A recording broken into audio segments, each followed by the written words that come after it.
Welcome back to my channel. I am Wilby TV. Nagpa-vlogs nga po ng iba't ibang uri ng natural na halamang gamot. Kung bago lang po kayo dito sa channel ko, huwag niyo kalimutan mag-subscribe, mag-likes, and mag-comments. I-share na rin po ninyo sa friends and family.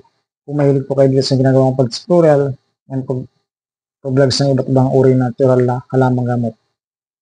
Bago ko po umpisan pag-vlogs ko ang pag-tutorial, maraming salamat po sa new subscriber, new viewer, all subscriber, all viewer. Maraming salamat po sa inyong suporta. Sana po patuloy yung suportahan yung channel ko para lalo po mag-growth. Marami po natin yung mga tulungan na mahirap natin yung kababayan na sa mga libreng gamutan sa paligid ng bahay nila. May nakukuha silang libre na natural na halamang ganito. Ang tips story ko po ngayon sa inyo kapag kayo ay nagsusuka. Iba't ibang uri ng dahilan kapag kayo ay nagsusuka. Tips number 1, kapag kayo nagsusuka, paggising nyo sa umaga, sanay kayo uminom ng kape, sanay kayo uminom ng mainit na tubig sa labat, ano pa man na mainit na tubig o mainit na sabaw na bago kayo maligo o bago kayo pumunta sa malamig na lugar, umiinom kayo ng mainit na tubig. Then, hindi ninyo nagawa, kaya kayo ay masusuka. Sanay na yung tiyan ninyong bago pumunta sa malamig na lugar o maligo, ay umiinom ng kape sa labat, ano pa mang uri ng soap na para pampainit ng tiyan ninyo or sikmura. Tips number 2, kaya sumasakit ang tiyan ninyo, yung paggaling kayo sa init ng araw, example, galing ka sa construction, example, galing ka sa paggaya ng jeep, bus, or mga drivers natin dyan, o mga magsasaka, o mga isda, bilad na bilad sa araw, tapos alitira ninyo alas 12 ng noon or PM, hapon, umuwi kayo sa bahay ninyo nang tirik na tirik yung araw, tapos galing kayo nga sa bilad na sobrang init ng araw. Pagdating nyo sa inyo, uminom ka ng sobrang lamig na tubig. Yun, pwede kang masuka. Ang ibig sabihin, nagsalubong yung init at lamig kaya nasuka ka. Masusuka ka talaga kung hindi ka sanay ng ganyan. Uminom ka bigla galing ka sa init na panahon.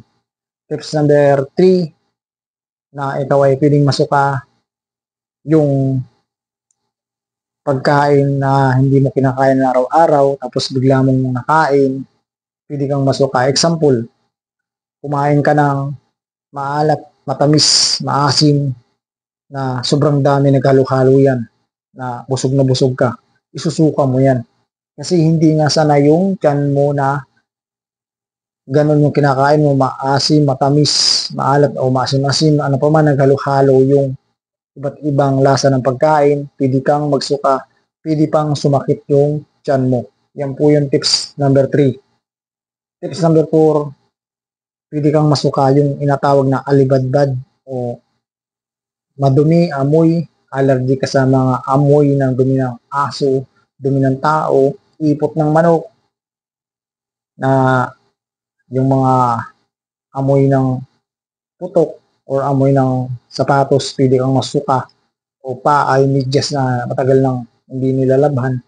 Kasi allergy nga yung pang-amoy mo sa mga ganun, pwede kang masuka.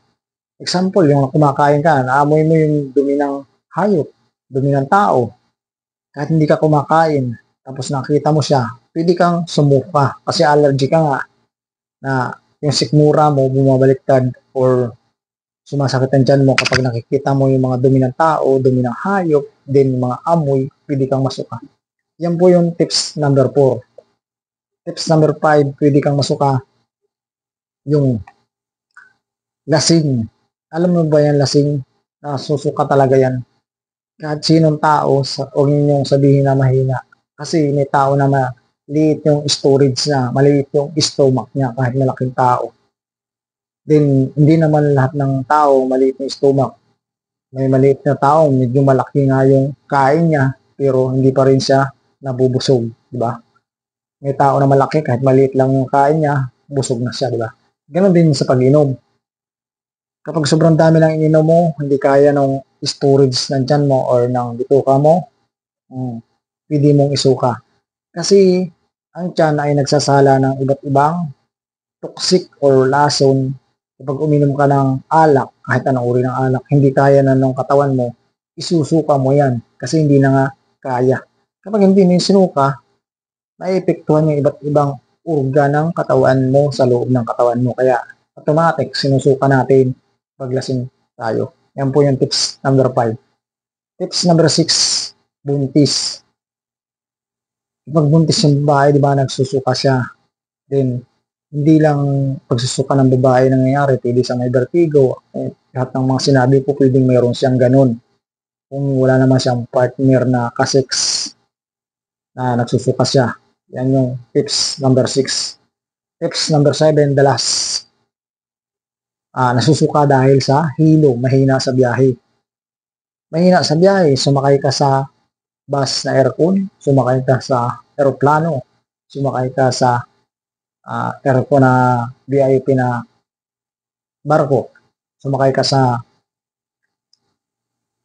ano pa man ang uri ng transpo na aircon, tapos may amoy doon na amoy medyas, amoy putok, amoy na mga dumi na hindi ka nais-nais sa pang-amoy mo, na allergy ka doon, pwede kang masuka. Lalo na kung ikaw ay mahina sa biyahe, mahiluhin ka, pwede kang magsuka na magsuka. Lalo na kung hindi ka kumain, pag alis mo sa inyo, kulang ka sa tulog, hindi ka sanay sa mahaba na biyahe. Yan po yung tips number 7 tungkol sa pagsusuka, iba't ibang uri ng pagsusuka. Babae, lalaki, bata, matanda. Thank you for watching. I'm Bobby TV. Bye-bye.